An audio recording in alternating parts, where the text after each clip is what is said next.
Okay. Hello, everybody. Welcome to our next workshop with Jenn. I'm really excited to have her here and to talk about how you can get into running, whether it's something that you've been doing for a while or it's a new sport that you want to get into.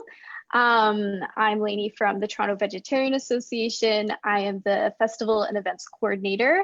If you have been following along with the Veg Spring e-market the past 2 days, welcome. And if you haven't, if you're just tuning in to this live stream, welcome as well. And feel free to look back on the posts that we've had over the past 2 days. We've been featuring vendors every hour, and there's lots of good stuff. They have lots of really awesome specials, delivery options, products that you can go and check out.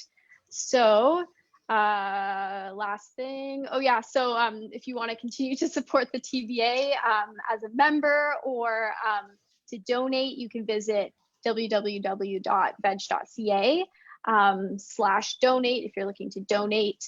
But other than that, I will pass it over to Jenn. Thank you. All right. Have a good workshop. Thanks so much, Lainey. Oh, I have to make you the host. That's right. Oops. All right. Okay. Have a good workshop. Great. Thanks so much. Hi, everyone. So today, I'll start off first with a little bit about myself. As Lainey said, I'm Jenn Fudge. Some of you may have already met me or recognized me from other TVA events. I'm a regular volunteer, or try to be, and I'm a co-leader of the TVA social group Toronto Veg Fitness.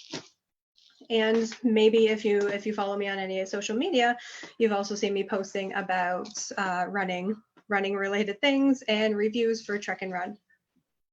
So my running experience started way back in high school, where I dabbled in it a little bit. And then after many long breaks, being hot and cold on running, I found it again about 13 years ago and have been running somewhat regularly since. More recently, I have developed a big fondness for trail running, but since I do enjoy new challenges, there's always other events in the mix too. I've done a few Ragnar relays, both road and trail, lots of 5Ks, lots of different distances and adventure races, local adventure races, and also a couple of 50-kilometer distances in more recent years. I've decided that I like to try to see how far I can go, so that's my more recent challenge to myself. I'm also vegan, and I like to follow a mostly whole food, plant-based diet. So I prefer to fuel with the same sort of food there where I can. So today I want to talk to you about a few key points on running. Outside of the regular tips that you see online, anybody can Google it, and there's all sorts of great information out there from lots of regular runners and very strong, successful runners that are winning lots of things. And they do tend to cover all of the main events and the main points, but I wanted to talk to you about more of the lesser known, or maybe some of the things that you would learn along the way that maybe I wish I knew a little earlier in the game that might have made me a little more comfortable to try some of the new challenges that I want to do. So I'm going to cover an intro, just a short intro on getting into running and either training for your first race, or maybe challenging yourself to a new distance or something along those lines. A few points on some simplified plant-based fueling suggestions, mostly based on my own experience and things that I have failed with or really enjoyed. And then also hopefully just motivate you to get out there and try or push yourself to a new distance if that's something that you've been considering doing. And also to, I just really want to convey how approachable running can be if you find the right environment for you, and how much fun and beneficial it can be to both your mental and physical well-being. So, first thing I wanted to cover is, what do you want to get out of running? So maybe these fun little cards just to highlight a few of my points. The key to making running for you and to get what you want out of it is to give that some thought. Figure out what you want to get out of running. You want to tailor it to your goals. So you want to find a training plan that suits what you want, What do you want to accomplish? Are you brand new to it and you want to start out on your, your couch to 5K? Are you doing it fairly regularly and you want to improve on a current distance, or maybe go further or faster? Or maybe you want to try moving to trails or obstacle course racing. There are so many options. So you just need to figure out what it is that you want to do. If you're trying to follow a goal that's something for somebody else, or something that somebody else might be following, that's not really something that maybe you want to do or that's going to excite you. So the chances of you, loving it and sticking with it might be a little less. Like as an example, for me right now, I'm just getting back into some stronger running after recovering from a bike wipeout a few years ago. And so I'm just trying to get more strength, get more familiar with some longer distances again. And so for me, I like to find a training plan that has less running in it. I know that sounds counterproductive, but if I run every day and don't mix it up, I, one, tend to burn out on it a little bit more, and two, end up injured, has been my routine in the past.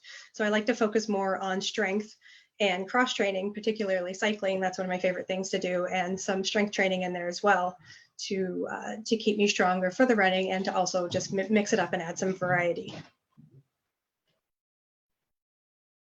So everyone's goals will be different, and that's just why I always tell people that. I mean, whenever I talk about running, which is a lot, as we tend to do, I just always say that this is how I like to approach it. This is how it's been best for me over the years, and how I've learned through many, many trials and errors of my ambitions.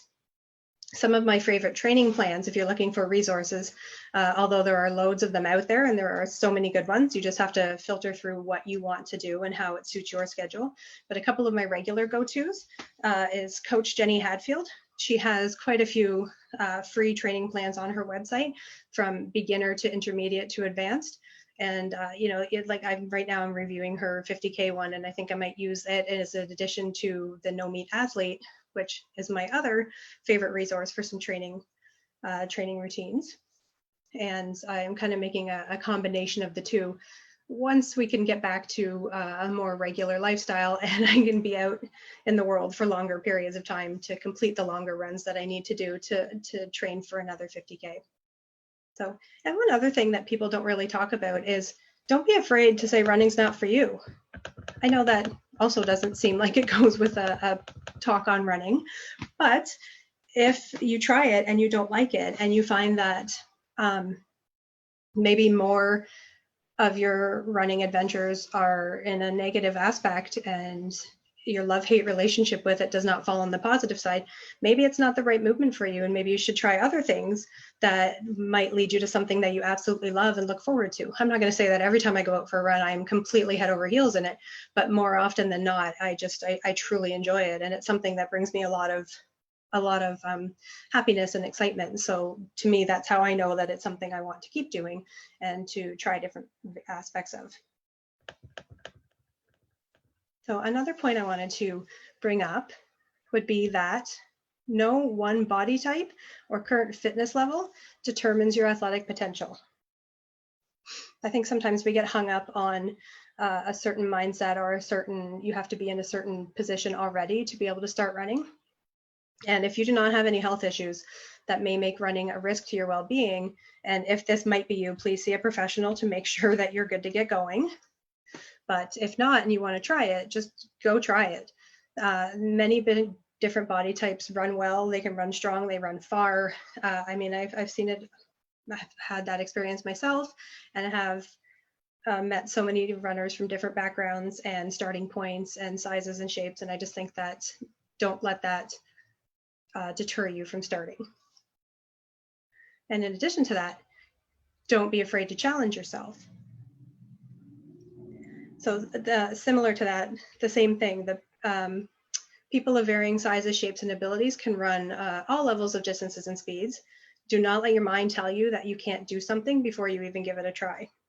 I used to think that a half marathon was far beyond my reach, and that that was a distance in addition to a marathoner, or at that time, ultras weren't really as popular as they are now.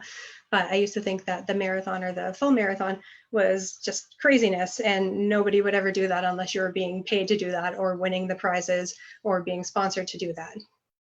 But a friend of mine brought it up, and I realized that that's not the case. Regular folks like myself do plenty of distance running. And so that's what inspired me to give it a try, having probably never gone past 5K at that point. And I just loved it. I love that challenge, and I love trying to be able to do that sort of new distance for myself.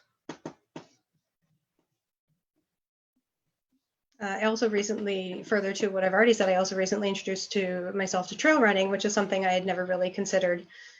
Same friend. She's obviously a very good resource for running related items as well as many other things. And she suggested we sign up for a trail race, our very first trail race. That was on a not terribly technical loop, but still lots of roots and rocks and sticks that I could trip over. And some good challenging inclines. And I enjoyed it so much that most of the events I seek out now are on the trails. And hopefully that's something we can all get back to soon in the near future, because I am sure, as the rest of you are missing being outside as well, I'm certainly missing that. So basically my point to this entire section is just don't let your mind convince you that you can't complete a certain distance or a certain running goal before you give it a try. And so another point I wanted to cover is to be flexible. Be flexible with your training plan, be flexible with your goals. Life is going to get in the way all the time. Work commitments, family commitments, illness, you might just get run down. So life's going to throw lots of stumbling blocks in your way. If you wake up sick or you're injured, just take the day off.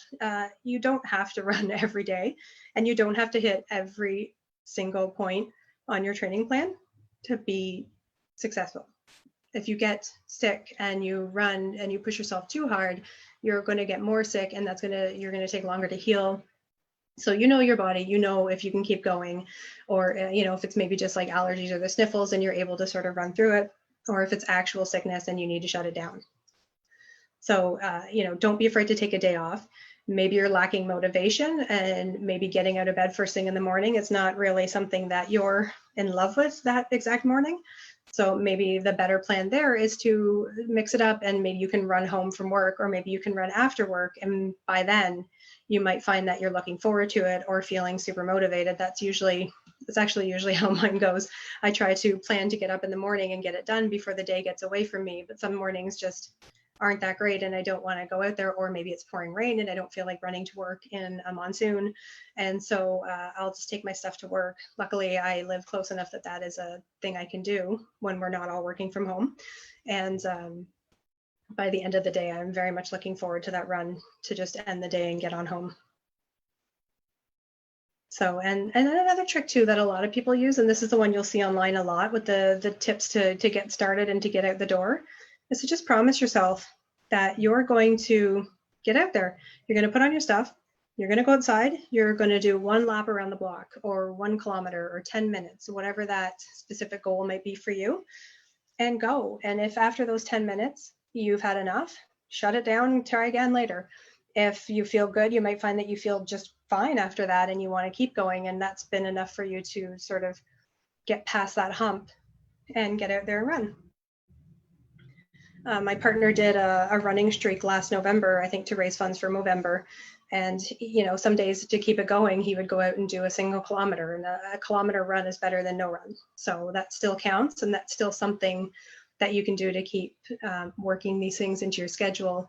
And you can also, if you find that maybe your training plan isn't working more often than not, then take a look at it and tweak it to suit your needs and schedules. Maybe the long run on a Saturday is not ideal. Maybe that should be a midweek thing for you based on your work schedule.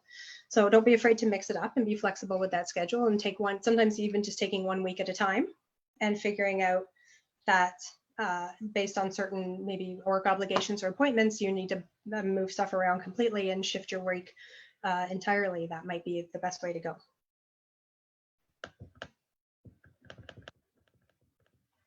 So another point I wanted to make is to find like-minded folks. Surrounding yourself with similar people that you want to check out, or that in running groups that you want to check out. You know, maybe you'll enjoy finding a local run club, or maybe a social group that inspires you to reach for the goal, or that are training for the same goal. So my advice for going into that, or my suggestions, would be to research the group, because not all of them will have the vibe you're looking for, and some of them you might miss that would be perfect for you if you don't research it, because you can't always tell on first glance. So I would suggest checking it out. You can always reach out to the leaders of the group, ask what sort of time frame they do. Do they socialize after, if that's something you're looking for or not? And just don't be afraid to ask some questions and make sure it suits you. Perhaps an online group is better for you if you're not very outgoing. Maybe you're a little more introverted and you want to get into maybe more of the social aspect of it, or you just want to know that other people are training for the same thing and you can commiserate and share tips and tricks and failures and successes online with them, then maybe an online group is better, where you go do your training runs virtually, which is obviously very popular right now at this current time. And that gives you the opportunity to not have to travel to do it, or commute to do it, and sometimes makes it a little more flexible. And then you can just go post photos or share some feedback and say, like, you found a new maybe a new fuel source that you loved, or you had a really great run or a really crummy run, and it just builds that sort of camaraderie. That's a lot of fun. So don't be afraid to try them all and see what you prefer. And sometimes registering for a race with a group of people that you have a common interest with is a really great way to keep yourself motivated. For instance, the Toronto Vegetarian Association has a Toronto Veg team that participates in the Scotia Toronto Waterfront Marathon, half marathon, and 5K every year to raise funds for the TVA. And I've been on the team once or twice, and it's a lot of fun. You get to do some visits to the offices. There's usually treats involved. You go out for food afterwards, and you just all sort of help support each other and share pointers. And, you know, when we're not social distancing in the future, then you could meet up with some people from the run, from the group, and go for a run together. So if you're interested in that, you can actually reach out to Barbie at admin@veg.ca and get more information on that. That's not until September. So at this point, that race hasn't been canceled, and that still will hopefully be something that's going forward, and is something I really recommend. It's a lot of fun. So, and you can also check out race reviews beforehand to get an idea of the atmosphere and what that event has to offer. Personally, on Trek and Run, we have lots of race reviews for events in the local GTA area, and also overseas some adventure races. And that's on the Trek and Run website or our social media pages. And there's no shortage of race review websites where you can get a real feel for the event from people who have run it, and people who aren't getting sort of the elite treatment or anything, just from the regular folks like myself that I have to get there and do the distance. So, and one of the other things I wanted to talk about are fueling tips. So this one's always a tricky one, because there's no real perfect way to go at it. Like I said, for me, being vegan and primarily plant-based, I like to try to use whole foods. I know I feel better with that. Everything settles better. There's nothing wrong with gels and electrolytes that are over the counter and ready to go. There's a lot of really great plant-based companies out there that are making a lot of really great products. So you just have to research that and go through some trial and error, unfortunately, to find what you like. I really like, actually, a friend of mine uses dates with peanut butter in them. He just cuts a little slit into the date and sticks some peanut butter in there, so you get your fats and your sugar, and you're good to go. Personally, for me, I get so in my head about how messy that might get in my pack over a long period of time that I just don't get into those. I definitely use dates, but I haven't done dates with peanut butter. And if I had, it's been at an event where maybe I'm trying to do a longer distance and I'm doing loops, so I can come back to a container and they're not on me the entire time being jostled around in a little baggie. So, but he enjoys that, and he's had some pretty great success using stuff along those lines. So with that in mind, just always experiment with the different fueling options for before, during, and after to see what you prefer. And also what settles well. Everybody's going to digest things differently. I know the suggestions are to get a good mix of, carbs during, and then after a certain amount of time, you still need to be getting in some fats and proteins. So it's just basically what works for you. The general rule is, I think it's around 150 to 200 calories for every hour that you're out there if you're going to be out there for more than 60 minutes. So last year I actually went a little overly organized on the situation just to make sure that I had done my planning and didn't have that extra level of anxiety or stress for events where I wasn't sure about what I needed. And so I took note of some of the caloric intakes of a few of my favorite snacks, and now I just have a list ready. So I don't even have to think about it. I can just look at it and pick a few things that seem to be a good idea at the time based on what I have already tried and based on my trial and error. I found that like a hummus wrap, a small tortilla with some hummus in it, was one of my favorite things to use during some of my longer events. And so just knowing that I've tried it, it's worked for me. I still actually feel like eating it after a few hours, which is a big thing. Sometimes once you get into a longer event, or even after 60 minutes and you want to eat something, you might not actually feel like eating it. So if it's something that you're still actually not completely off of, then that usually means it's a good fuel option for you. And there's plenty of recipes for little energy bites out there. The plant-based are usually all date-based, and they're delicious, and they work really well too. They travel nicely. Lots of fun ideas for that.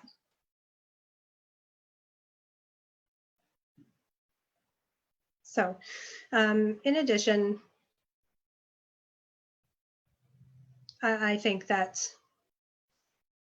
dates are really good. Obviously fruit, plain date, you can add peanut butter. That same friend does a little bit of instant coffee for a caffeine boost in there and quite likes that. So there's no shortage of options or creativity if you've got those ideas in mind. I like to make my own electrolyte drink. It's just with some coconut water and a few other items, usually pineapple juice, little maple syrup, some salt, or some lemon in there. And then that, to me, I enjoy. It's not too sweet. Two items that are usually too sugary I don't really like as much. So I use that fairly regularly. And it's good too for the longer runs because I can freeze it and then it thaws out on the run and it stays cold for me when we get into the heat of summer. And so another thing too is, obviously fruit. I've mentioned fruit, it works well. Salty snacks, the very versatile potato. Potatoes are good for everything. So you could use a lot of people take plain boiled baby potatoes with some salt. I've seen people using mashed potato burritos, like ultra races, and or mashed potatoes in a little resealable. You can buy the resealable baby food pouches. And so you have reusable items, so you're not creating too much waste, and you just make some slightly runnier version of mashed potatoes that you would usually do, and you can just grab and go those as well. And actually, to that note too, even the baby food pouches work fairly well. And of course, so many electrolyte powders ready to go, or drinks. You just have to check them out and see what you enjoy. Gels, grab and go options, lots of bars. There is really no shortage of how many things that you can work with. So just going to check on the feed. I think there was a couple of questions coming through. Okay, so there's some here on prevent injuries. I've actually posted a few things about this just because of someone who's been fairly injury prone myself over time. Typically for me, it's been because I've either jumped back into things and done too much too soon. So usually my injuries are related to overdoing it or imbalances. I recently saw a physiotherapist to sort out some of my imbalances and to really focus on building the strength.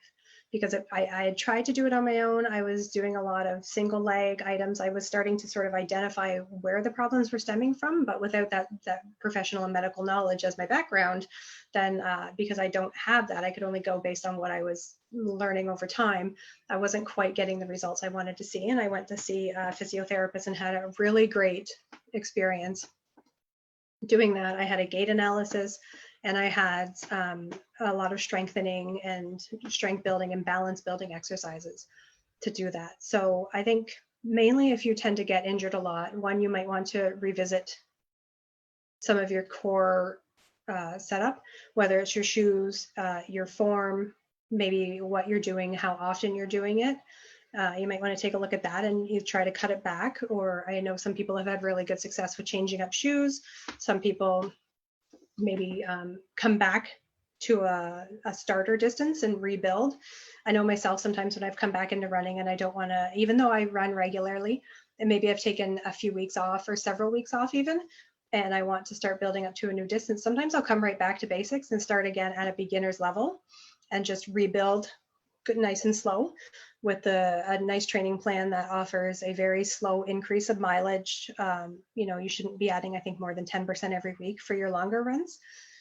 And something that has just a couple days a week, running 2 or 3 days a week with some shorter runs to get back into that in a more focused amount without overdoing it too soon.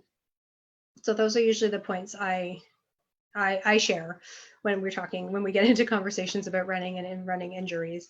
And it's, maybe check out physio, maybe more strengthening is right for you, maybe more stretching. That's also a big one. I'm guilty of that myself. I'm sure most of us are regularly.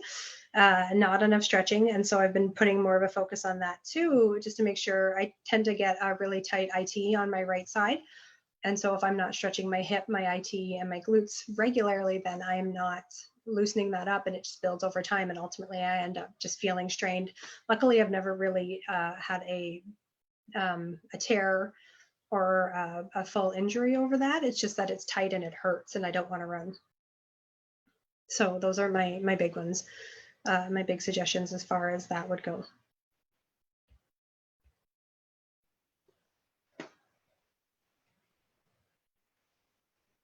And actually circling back to fueling tips, another thing you can do too is some of, you might have noticed that there's a lot of elite runners out there now that are plant-based. So it's really easy to find fueling tips from those sites.